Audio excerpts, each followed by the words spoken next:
사랑과 은혜가 풍성하신 하나님 아버지, 우리에게 새로운 날을 허락하여 주시니 감사를 드립니다. 날이 추워지고 또 감기로 고생하는 분들 계신데 속히 회복되게 하시고 주님 주시는 강건함을 얻게 하여 주옵소서. 우리에게 늘 은혜로 함께해 주시니 주님 감사합니다. 오늘 하루도 살아가는 데 있어서 주님의 은혜를 늘 경험하게 하시고 또 주님의 사랑과 그 말씀을 삶으로 전하는 귀하고 복된 하루 될 수 있도록 은혜를 베풀어 주옵소서. 예수 그리스도의 이름으로 기도하옵나이다. 아멘. 오늘 우리에게 주신 하나님 말씀은 이사야 6장 말씀입니다.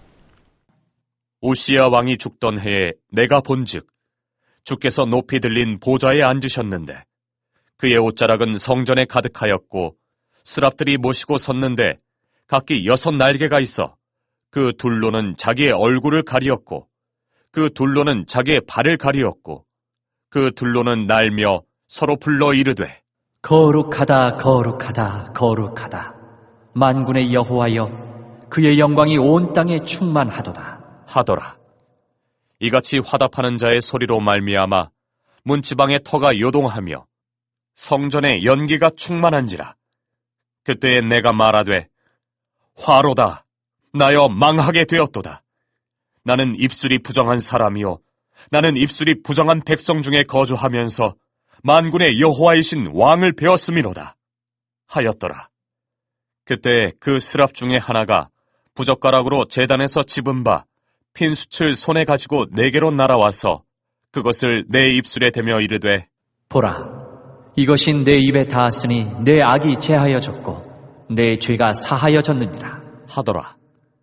내가 또 주의 목소리를 들으니 주께서 이르시되 내가 누구를 보내며 누가 우리를 위하여 갈꼬 하시니 그때에 내가 이르되 내가 여기 있나이다 나를 보내소서 하였더니 여호와께서 이르시되 가서 이 백성에게 이르기를 너희가 듣기는 들어도 깨닫지 못할 것이요 보기는 보아도 알지 못하리라 하여 이 백성의 마음을 둔하게 하며 그들의 귀가 막히고 그들의 눈이 감기게 하라. 염려하건대 그들이 눈으로 보고 귀로 듣고 마음으로 깨닫고 다시 돌아와 고침을 받을까 하노라. 하시기로 내가 이르되 주여 어느 때까지니이까 하였더니 주께서 대답하시되 성읍들은 황폐하여 주민이 없으며 가옥들에는 사람이 없고 이 토지는 황폐하게 되며 여호와께서 사람들을 멀리 옮기셔서 이 땅 가운데에 황폐한 곳이 많을 때까지니라. 그 중에 10분의 1이 아직 남아있을지라도 이것도 황폐하게 될 것이라. 밤나무와 상수리 나무가 배임을 당하여도 그 그루터기는 남아있는 것 같이 거룩한 시가 이 땅의 그루터기니라 하시더라. 하나님의 결단이라는 제목으로 하나님 말씀 함께 나누겠습니다. 오늘 이 이사야 6장은 우리가 잘 알려진 바로 이사야의 소명기사 이렇게 알고 있습니다. 이사야 6장의 주제를 이사야가 소명을 받은 내용이다라고 이렇게 생각하는 것은 사실 이사야 전체를 한꺼번에 이렇게 보는 눈이 없으면 당연히 그렇게밖에 볼 수 없다고 생각을 합니다. 이해는 돼요. 그런데 이사야를 전체적으로 이렇게 본다고 하면 사실 이사야 6장에서 말하고자 하는 것은 이사야의 소명 외에 또 다른 부분이 있습니다. 하나님이 결단하시는 내용, 이 내용이 사실은 이사야 6장의 굉장히 중요한 부분이죠. 이사야가 이 심판과 위로의 말씀을 굉장히 많이 왔다 갔다 하기 때문에 이게 잘 훈련되지 않으면 사실 이게 내용을 파악하기가 사실 굉장히 어려운 책인 건 사실입니다. 조금씩 이렇게 천천히 한번 이사야 6장 내용을 한번 좀 살펴보겠습니다. 이사야 6장의 어떤 이런 핵심이라고 한다고 하면 하나님께서 유다와 예루살렘을 앞으로 이제 어떻게 다루실 것인지 결정하시는 그 하나님 나라의 어떤 그런 중요한 회의 장면을 보여주는 장면이에요. 그래서 이사야가 부름받았다 이것보다는 하나님이 어떻게 결단을 내리셨는가, 이것이 이사야 6장의 주제라는 것이죠. 그래서 제가 오늘 설교 제목을 이사야의 결단으로 이렇게 정했습니다. 이사야 6장의 어떤 위치만 봐도 그렇죠. 1장이 아니라 5장 뒤에 놓여 있거든요. 만약에 이사야 이 6장의 내용이 단순하게 그냥 단순히 이사야가 어떻게 부름받았는지, 이사야가 어떻게 소명을 갖게 되었는지 이 내용이라고 한다고 하면 이 이사야라는 책 가장 처음에 나오는 게 당연히 자연스럽겠죠. 그런데 제일 처음에 놓여 있는 게 아니라 6장에 놓여 있거든요. 이 1장부터 우리가 5장까지 지금 봤는데 1장부터 5장까지 내용을 살펴보면 이사야가 이제 유다 지도자들의 어떤 그런 죄에 대해서 고발을 하고, 그리고 하나님이 이것에 대해서 어떻게 생각하시는지, 또 이 어려움 가운데 백성들을 어떻게 인도하실 것인지 이렇게 말씀을 하시잖아요. 그리고 나서 이제 이사야 6장에서 하나님의 이런 결단을 보여주는 그런 재판과 같은 순서를 보여주는 거죠. 그러니까 마치 이제 검사가 이런 죄가 있습니다.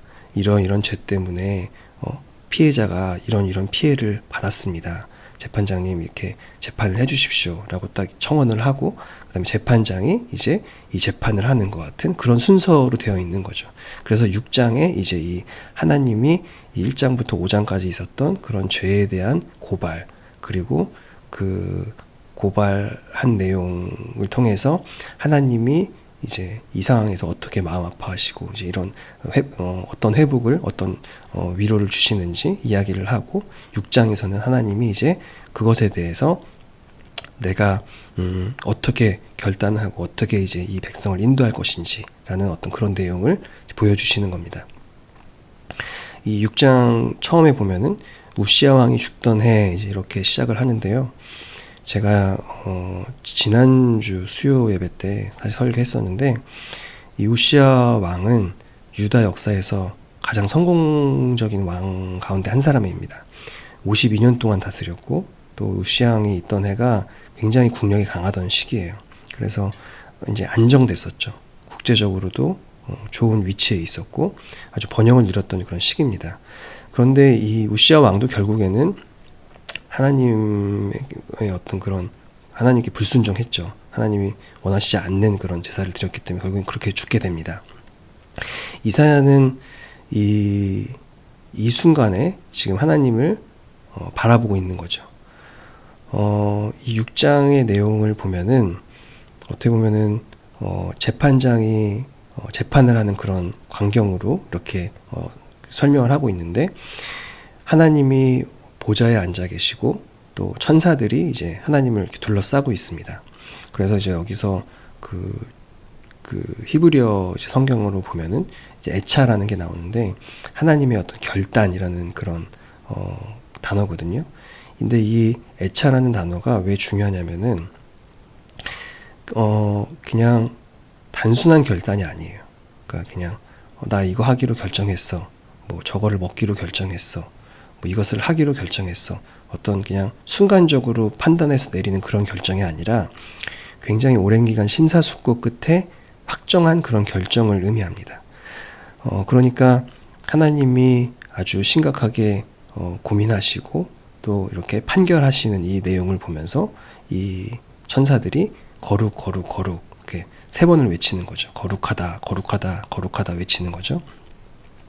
이 3번 외치는 것이 히브리어로는 완전한 거룩을 의미하는 거거든요. 그래서 단순히 그냥 거룩하다라고 하면은 더러운 것으로부터 구별된다라는 의미겠지만, 거룩하다, 거룩하다, 거룩하다라고 이야기함으로써 이 거룩이 아주 온전한 거룩임을 얘기함과 동시에 또 거룩하지 않은 것을 온전하게 회복시키는 그런 아주 능력이 있는 그런 거룩임을 이렇게 표현을 하는 겁니다.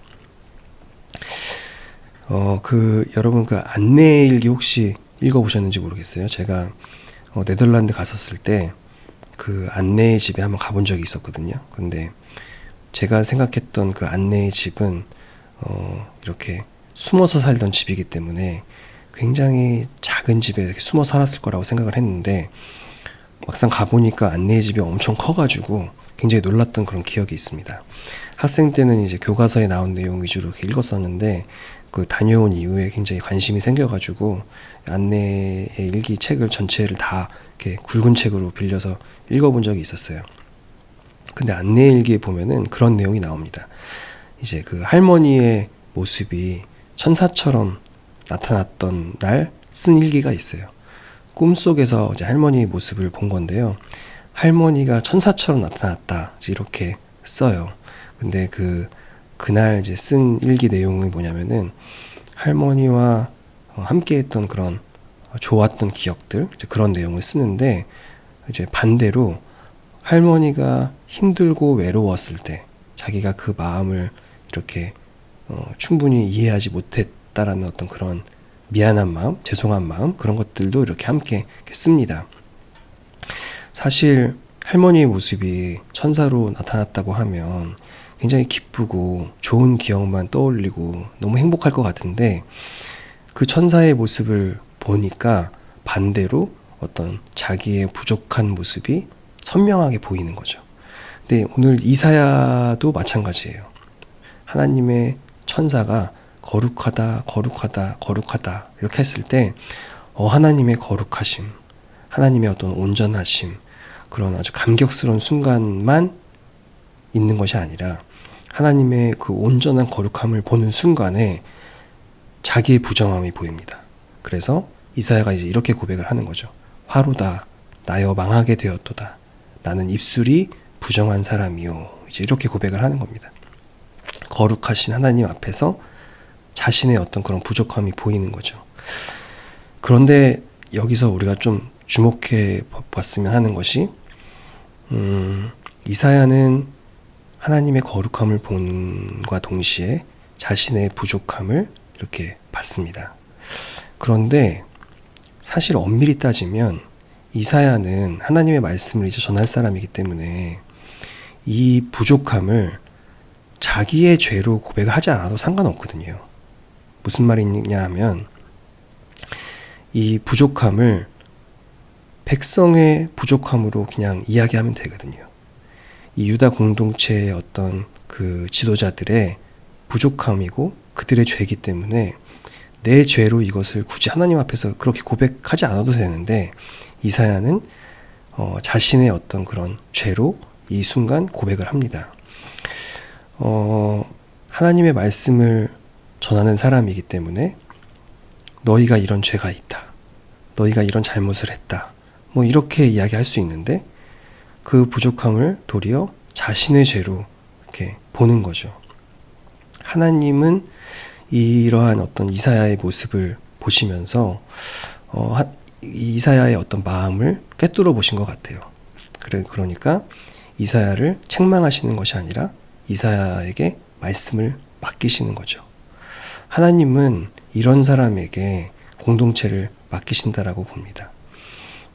어떤 부족한 모습이나 변화돼야 될 모습이 있었을 때 그것을 책망하고 탓하는 것이 아니라 도리어 이게 내 부족함에서 이런 모습이 생겼구나, 자신의 어떤 그런 아픔으로 생각하는 사람에게 하나님은 공동체를 맡기시는 것 같아요. 그래서 하나님이 이제 이사야에게 하나님의 말씀을 맡기시기로 하고 제단의 수추로 이사야 입술을 정결하게 해주십니다. 어떤 이사야의 어떤 헌신으로 인해서 하나님이 정결하게 해주셨다라기보다는 제단의 수치잖아요. 제단이라는 거는 어떤 속죄가 있었던 거거든요. 그러니까 어떤 하나님의 어떤 그런 속죄로 인해서 이사야의 입술이 정결하게 됐다, 이렇게 보면 좋을 것 같습니다. 그리고 하나님은 이런 어떤 상황 가운데서도 하나님의 이제 언약을 새롭게 이어갈 그런 그루터기, 남은 자들을 남기십니다. 이 남은 자는 정말 중요한 주제인데 오늘도 지금 시간이 지금 많이 지나서 오늘도 설명하기 좀 어려울 것 같아요. 조금 주제가 좀 가벼운 날에 한번 꼭 설명을 하는 것으로 그렇게 하겠습니다.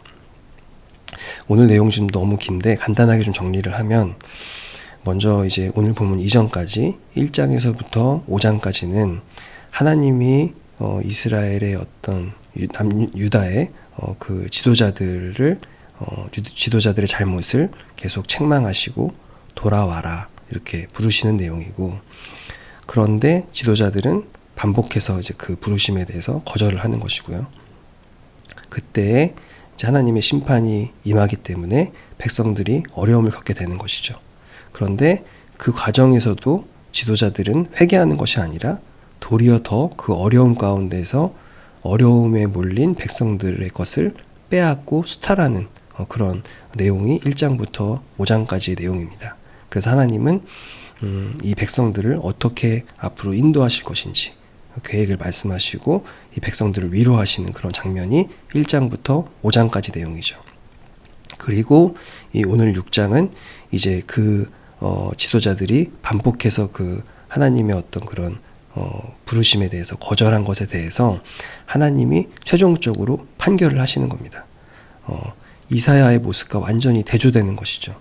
이사야는 그런 잘못을 나의 잘못으로, 나의 죄로 고백했을 때 하나님이 말씀을 맡기시는 거고, 유다의 지도자들은 하나님이 계속해서 돌아오라라고 말씀하시는데도 불구하고 그 부르심을 거절하는 거죠. 심지어 이제 어제 본문에서는 하나님을 조롱하기까지 했잖아요.